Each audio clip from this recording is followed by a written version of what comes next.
Halo teman-teman, kita kembali lagi di video saya ya.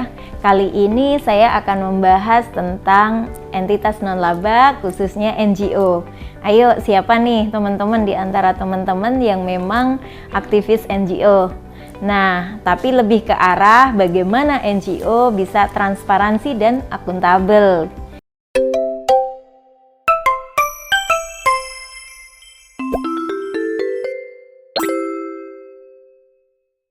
Nah, isu ini menguat karena anggaran yang dikelola oleh beberapa NGO dinilai belum transparan dalam mengelola penerimaan dan pengeluaran dananya. Pada saat ini, tuntutan transparansi dan akuntabilitas bukan hanya menjadi milik pemerintah, tapi juga menerpa kalangan NGO. Tuntutan ini berdasarkan logika bahwa kalangan pengkritik tentu saja harus lebih baik, lebih bersih dari kalangan yang dikritik. Isu transparansi ini kemudian menimbulkan masalah baru di kalangan entitas non-laba. Karena transparansi memang isu yang belum selesai, sejalan belum selesainya pula posisi atau keberadaan NGO tersebut. Masalah-masalah ini menimbulkan pertanyaan-pertanyaan yang tidak sedikit seperti mengapa harus transparan, kepada siapa harus transparan, seberapa luas transparansi dan akuntabilitas itu, bagaimana prinsip transparansi dan akuntabilitas diciptakan, mengapa harus transparan. Adanya tuntutan transparansi kepada kalangan entitas non-laba atau NGO telah menimbulkan kegambangan bagi kalangan NGO. Selama ini NGO hanya dituntut transparan di hadapan donor, dan ketika tuntutan transparansi juga harus dilakukan kepada publik yang selama ini tidak merupakan sebuah keharusan, maka kemudian muncul masalah baru. Kegambangan tersebut tentu berkorelasi dengan belum selesainya posisi NGO dalam percaturan peta kekuatan di negara Indonesia. Pada saat ini, NGO masih terbagi antara NGO yang hanya menjalankan fungsi sebagai watchdog dan NGO yang merupakan kelompok pro-demokrasi. Posisi ini jelas berkorelasi dengan tuntutan transparansi dan akuntabilitas ya teman-teman. Bagi kalangan NGO watchdog, mengapa harus transparan? Paling hanya karena tuntutan donor. Bagi kalangan NGO pro-demokrasi jelas transparan dan akuntabel, sebuah keharusan yang mutlak. Karena demokrasi sendiri mengandung unsur transparansi dan akuntabilitas sebagai bentuk pertanggungjawaban kepada konstituennya. Oleh karena itu, tuntutan-tuntutan transparansi dan akuntabilitas sebenarnya hanya bagian dari tuntutan demokratisasi NGO. Dua isu ini bukan hal yang terpisahkan, kecuali isu transparansi ini memang sengaja dimunculkan oleh kelompok liberal untuk mendistorsi isu demokratisasi NGO, atau memang NGO hanya diset sebagai watchdog dan tidak lebih. Bagi NGO-NGO yang isu sentralnya anti korupsi, kolusi dan nepotisme dituntut untuk transparan dan akuntabel, minimal karena dua hal. Isu anti korupsi dan transparansi anggaran merupakan isu yang cukup sensitif yang merupakan kritik terbesar pada entitas non-laba saat ini. Sebagai NGO yang konsen dengan isu ini tentu dituntut lebih baik dari pihak yang dia kritik atau pihak yang diadvokasi. Kebanyakan NGO anti korupsi merupakan gerakan yang bercita-cita berbasis kerakyatan, dan asumsi korupsi sistemik di Indonesia tidak bisa ditumpas tanpa dukungan rakyat banyak.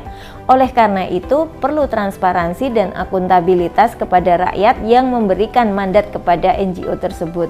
Persoalan lain lebih untuk menjaga keutuhan organisasi, karena banyak NGO yang gagal karena tidak demokratis, termasuk di dalamnya tidak transparan dan akuntabel. Kepada siapa sih harus transparan dan akuntabel? Ini merupakan soal kedua bagi NGO. Kepada siapa saja NGO harus transparan dan akuntabel? Apakah setiap NGO harus transparan ke publik secara keseluruhan? Apa NGO hanya transparan kepada konstituennya saja atau hanya kepada lembaga donor? NGO yang tidak mempunyai konstituen, untuk apa harus transparan kepada publik? Paling-paling hanya perlu transparan pada kalangan internal agar tidak pecah. Karena mereka tidak mendapatkan mandat dari publik, tidak menerima kontribusi dari publik yang kemudian harus dipertanggungjawabkan kepada publik. Kalau NGO ini berelasi dengan lembaga donor, maka paling-paling mereka transparan dan akuntabel kepada lembaga donor tersebut. rakyat tentu tidak terlalu peduli, paling hanya ada gosip-gosip saja. Bagi NGO yang punya konstituen, katakanlah rakyat sebagai basis dan NGO ini hidup dari iuran anggota dan kontribusi rakyat, maka transparansi dan akuntabilitas merupakan suatu keharusan. NGO seperti ini hanya bisa hidup, berkembang dan bertahan apabila menerapkan prinsip-prinsip demokrasi termasuk transparan dan akuntabel. Tanpa prinsip tersebut, maka mereka juga akan ditinggalkan konstituennya dan gagal. Nah, sejauh mana transparansi dan akuntabilitas ini akan dilakukan? Ini soal ketiga yang juga belum selesai. Berbagai pertanyaan muncul sejauh mana transparansi harus dilakukan dan apa ukurannya. Apa setiap uang masuk dari mana saja asal harus dicantumkan atau cukup totalnya saja? Apa setiap pengeluaran harus dicantumkan kemana dan untuk apa? Harus dicantumkan atau cukup jumlah totalnya saja? Apa setiap kegiatan harus transparan dan akuntabel atau cukup laporan akhir kegiatan saja? Jangan-jangan karena hal di atas ini NGO malah tidak bisa bekerja. Prinsip-prinsip transparansi dan akuntabilitas. Beberapa NGO memang dituntut untuk transparan dan akuntabel, maka harus dibangun kesepakatan-kesepakatan umum tentang bagaimana transparansi dan akuntabilitas tersebut dilaksanakan, supaya NGO dapat melaksanakan kegiatan dengan baik dan leluasa. Beberapa prinsip umum transparansi dan akuntabilitas yang dapat dilakukan paling tidak sebagai berikut. Yang pertama, adanya laporan keuangan yang sesuai standar dan laporan program yang cukup rinci beserta bukti-bukti yang memadai sebagai bahan laporan. Di sini ada laporan proyek dan laporan organisasi, teman-teman.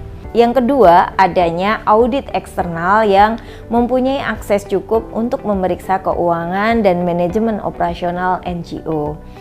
Yang ketiga, adanya public disclosure. Laporan-laporan yang dibuat berdasarkan catatan-catatan di atas dibuka untuk kalangan internal maupun eksternal. Laporan ini harus dimuat di koran harian atau media lain yang dapat diakses masyarakat luas. Bagi yang konstituennya terbatas, mungkin cukup dengan memuat laporan, baik laporan keuangan maupun laporan program di terbitan buletin atau media internal yang ada dan kemudian disebarkan pada konstituen. Selama entitas non-laba belum final menempatkan diri sebagai watchdog atau sebagai kekuatan demokrasi, maka persoalan transparansi dan akuntabilitas ini mungkin juga akan belum selesai. Maka menentukan posisi merupakan hal penting yang harus dilakukan, sehingga transparansi dan akuntabilitas dapat mengikutinya. Hal yang lebih penting tentunya menumbuhkan demokrasi pada kalangan entitas non-laba yang akan menggiring prinsip transparansi dan akuntabilitas di dalamnya, sehingga persoalannya menjadi selesai. Nah, di organisasi teman-teman bagaimana? Teman-teman yang memang aktivis organisasi non-laba atau NGO sekarang sudah punya laporan keuangan organisasi belum? Atau hanya laporan keuangan proyek aja? Donornya banyak, tapi laporannya per proyek saja. Kalau ditanya bahwa sudah punya laporan organisasi, nah biasanya pasti belum punya. Tapi ada juga organisasi non-laba atau NGO yang sudah membuat 2 laporan keuangan organisasi dan laporan proyek. Nah, sampai di situ dulu ya teman-teman. Nah, di sini komen ya, siapa saja yang sudah mempunyai laporan keuangan di organisasi non-laba, yang tentu saja laporan keuangan organisasinya. Sampai jumpa ya teman-teman di video saya selanjutnya.